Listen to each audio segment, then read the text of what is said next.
Stan, here we are. This cat, stop it, chewing things. God. Jumping around in the picture. We have got our tapping stick today. So today I'm going to do two videos, East German helmets and West German helmets. And I've got notes, I've got a book, and I've even got my underwear on the right way around, I think.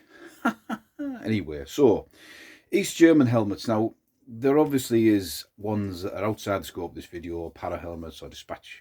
Actually, I do mention motorbikes in here later on, but if there's any I miss out, feel free to tell me that I'm an idiot. But I actually have tried my hardest this time to do it properly. So, let's go then. East German helmets. So, initially when East Germany was set up as a country, they used the barrack police, People's Police, the KVP, and the KDA. They used the Czech VZ53. Well, we've seen those before in other videos. They had a East German decal on the side. The Russian SSH-40 is also used by paramilitary bodies. And obviously, the Russians didn't want the East Germans to be using the old Stahlhelm for obvious reasons. And they were early doors. The East Germans were basically wearing Russian uniforms or Soviet-style uniforms. Now, I'm going to just let me book there. I just want to read out a passage in here. So, let's have a look. I did put a thing in there, honestly. Right, okay. So, individual steps immediately before the creation of the National Volks Army, and in particular the establishment of its uniforming, cannot be exactly determined.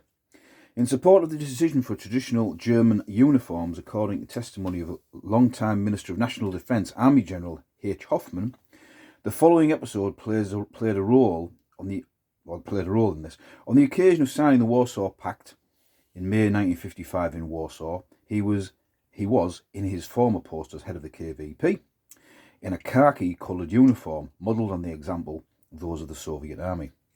After the official welcome, the chairman of the Ministry of the USSR and former Ministry of Defence, M. Bulganin, took him aside and disapprovingly said, "You are Germans, why don't you also wear German uniforms?" Now, what they did after that, they put a display on. See, a public display of what the uniforms are going to look like, and they do look like World War II German uniforms. Now, my own thoughts on this, having read about the subject, the history, etc., of the Warsaw Pact. The East Germany was the buffer between East and West. People have gone through the Second World War. This, 2 seconds, stop it! Cat is chewing things to bits. He's gone mental. Gone through the Second World War. The Russians are effectively occupying their country, so these people are hardly going to get up and defend their borders in a sense. If so, propaganda-wise, they basically let them wear German uniforms again. I mean, that's, you know, if you're sort of armed, your police and everything else is walking around, it looks like what you were used to before, if you understand me. Not obviously without the Stahlhelm, the M35, M40, and also it was a totalitarian regime under the Third Reich, totalitarian regime over in East Germany. It must have been an easy transition for a lot of people if you were a totalitarian type person. And after the brief part of them wearing Russian uniforms or Soviet style uniforms, they went, "This cat's doing my head," and you can't see what it's doing. It's going crazy. So yeah, so if they gave them the sort of more German World War II looking uniforms, it's a good propaganda tool. That's how I see it. If anyone feels they don't want to agree with me, there was another. And my notes are all over the floor. Yeah. Right. Let's have a look. We'll start again. Yeah. So there was another helmet, a type of helmet, and it was used by the KVP, and it was called the M54 or Kessler bomb. And this is a picture of it here. See it? Sort of a midway between the M56 and the World War II type. They're quite rare, I believe. I've never seen one for sale anywhere. So, on with the show. And so the very first M56 one was developed, it was designed in 1943, and it wasn't pushed through in World War II. So what they wanted to do was use a Germanic style helmet but not obviously Stahlhelm. Now, the M56 was developed by the Iron Smelt Company of Thal and the VEB Saddle and Leather Goods Factory of Tauscher, January 1956. It was designed in 1943, as I already stated. Now, the guy who took over the new version, Eric Kaysen,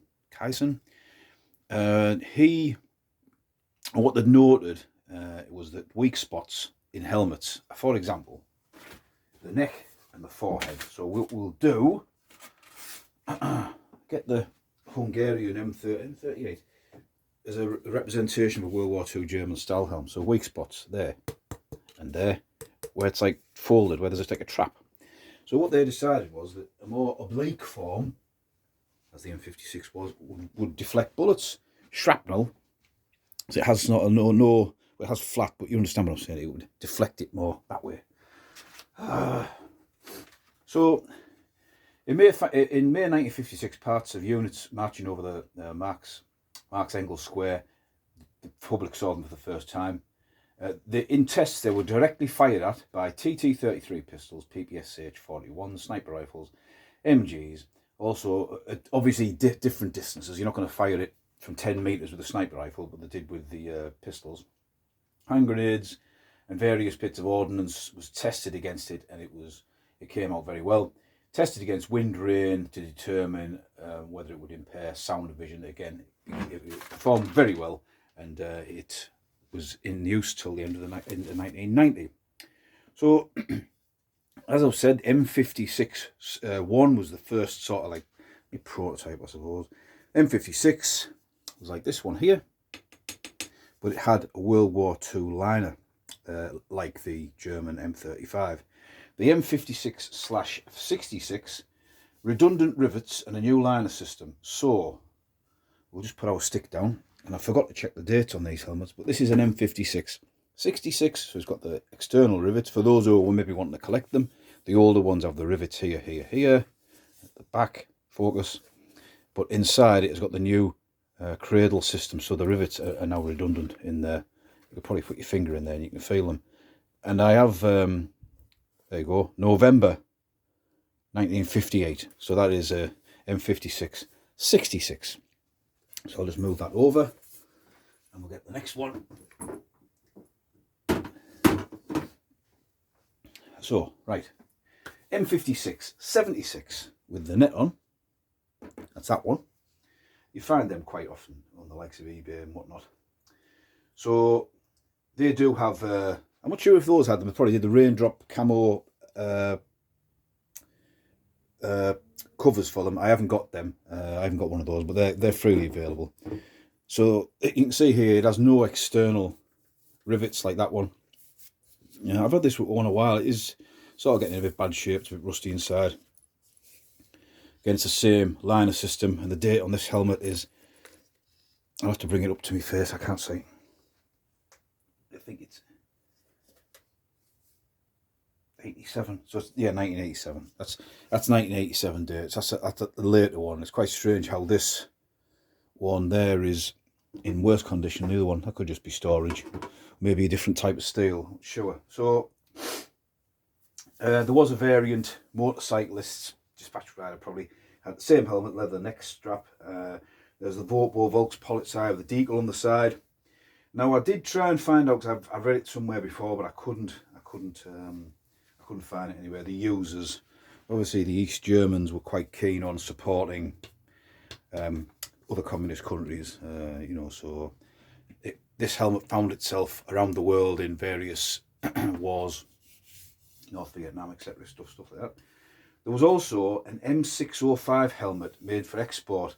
Apparently they're difficult to find because they're still in use in some countries, and they're just like the M56, slightly different, just a little bit more compact. So you're thinking, Stan, you've left one out at the far end. Don't worry, I won't get it. I apologise if I come into camera, I'm covering cat fur, as always. So this one, it's plastic. So what this is, I'll move these back here. And I'm unshaven, so you do see me. So what this is the M56 parade helmet. It's quite a nice thing to have, to be honest. And I have to thank fellow YouTuber Andrew Johnston, because he contacted me before Christmas and said, "Oh, do you know what this helmet is? Is it a kid's helmet or a fake or whatever?" I can't remember exactly what he asked me what it was, and I said, "No, it'd be a parade helmet." And I'd never, excuse me, I'd never seen one for sale, or I hadn't noticed. And as you can see, it is designed to look like the M56 original with the rivets on the side, and it was used by musicians, soldiers on parade, people guarding sort of buildings outside, etc., etc. So you don't want a heavy helmet on your head all day.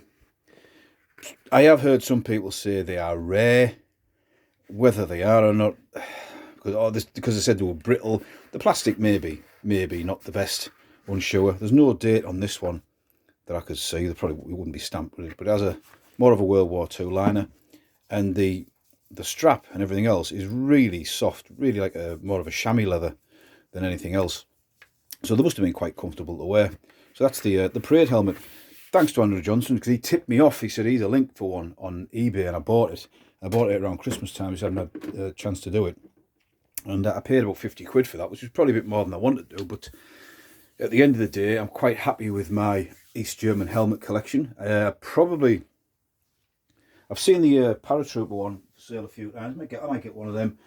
I might even buy another one of them. And some of the rarer ones, probably never going to come across them. But that's the M56, 66, M56, 76, and the M56 Parade. I probably wouldn't mind an M56 with the original liner, but I think most of them were repurposed throughout the 1960s and very difficult to find. Same as the uniform, the initial uniforms when they made the sort of Wehrmacht World War II style uniforms. They got a black collar patch. They took them all off in the 1960s when they changed the uniform again. Because I did read somewhere in that book that the colour of the uniforms, I'm going off piste a little bit here, but instead of it being a field grey, which was the grey of the invading armies of the Third Reich, it was a stone grey, which was more of a reflection of a new Germany defending from the capitalist West, something along them lines. But I'm rambling on too much, and I think I nearly did that properly. I've got to stop that. So this is Stan. I'm going to do the next video, and hopefully this cat will be stalking around in the background. This is Stan. See ya.